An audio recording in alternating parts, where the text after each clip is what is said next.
Kembali bersama kami di Prime Time News. Bu Susi, ada pertimbangan efisiensi waktu yang digunakan hakim supaya kemudian persidangan ini lebih efektif dan efisien begitu. Ini LPSK menanggapinya bagaimana, Bu Susi?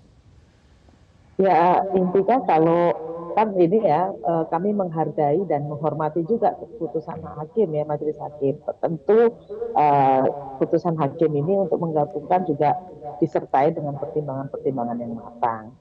Sehingga kami tetap melaksanakan kewajiban kami untuk memberikan perlindungan kepada Eliezer dan kemudian menguatkan psikis maupun mentalnya Eliezer untuk tetap konsisten karena ujiannya seperti yang Pak Ayu sampaikan bahwa ujiannya adalah di sini ketika diuji konsistensi dari Baradae atau Richard Eliezer itu untuk mengungkap kejahatan yang diketahuinya ini sebagai dalam statusnya sebagai justice kolaborator. Tetapi kami memang masih berharap ya ke depannya tidak ada lagi penggabungan pemeriksaan dengan terdakwa lainnya gitu ya. Jadi kami sudah berkirim surat kepada majelis hakim berkaitan dengan hal tersebut. Tetapi sekali lagi jika majelis hakim kemudian menetapkan dan memutuskan untuk digabung, ya kami menghargai dan menghormati sehingga kami tetap melaksanakan kewajiban.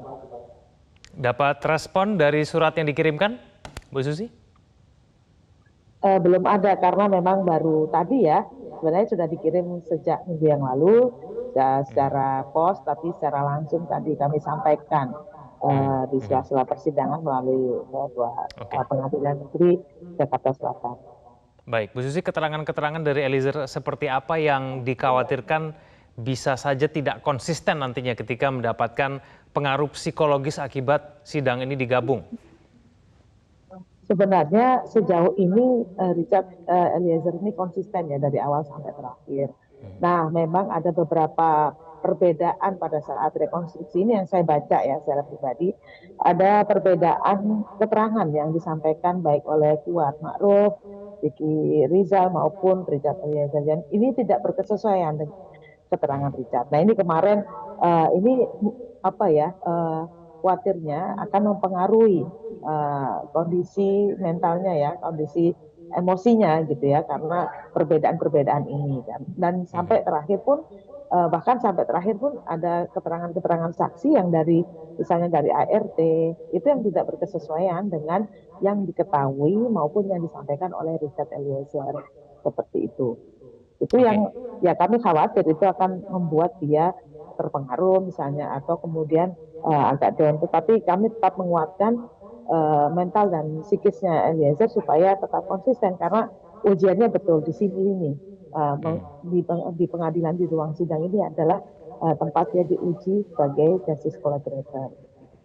Baik, Prof. Gayus, bagaimana kemudian hakim bisa memastikan dan membuat kondisi persidangan ketika terdakwa ini digabung ada 3, tapi kemudian juga tetap bisa memberikan keleluasaan dan Eliezer sebagai justice kolaborator ini tidak terpengaruh psikologisnya begitu, tetap konsisten dengan pengakuannya sejak awal, Prof. Gayus?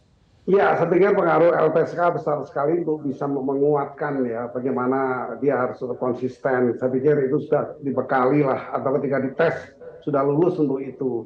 Kalau bagi pendapat saya, justru dengan digabung ini saya sebut tadi sistematis tampilannya, tidak terpenggal-penggal. Misalnya hari ini siapa Eliezer, besok baru Ma'ruf, misalnya Kuat Ma'ruf. Ini kan terpenggal sebenarnya. Bagi pengamat, bagi hakim sendiri juga memorinya akan terpenggal. Tapi kalau di hari bersama-sama, inilah saatnya kita melakukan satu kejadian yang sistematis. Itu kalau bagi saya sisi yang tidak diatur, sisi lain yang tidak diatur di KUHP ya, atau di ketentuan kekuasaan kehakiman. Ya, kita ada undang-undang tentang kekuasaan kehakiman yang mengatur juga hal-hal seperti keadaan persidangan. Tetapi tidak menyimpang, bahkan buat saya sebagai orang yang mengamati persidangan ini, lebih fokus karena dua itu menjadi satu tampilan yang sistematis, yang tersistem bersama-sama. Saya tidak usah mencatat kemarin itu kata Eliezer apa, hari ini kata Kuat Ma'ruf apa, itu kan saya berbeda waktu di situ. Ini sangat sistematis bagi saya, demikian juga kaitan dengan saksi yang lain.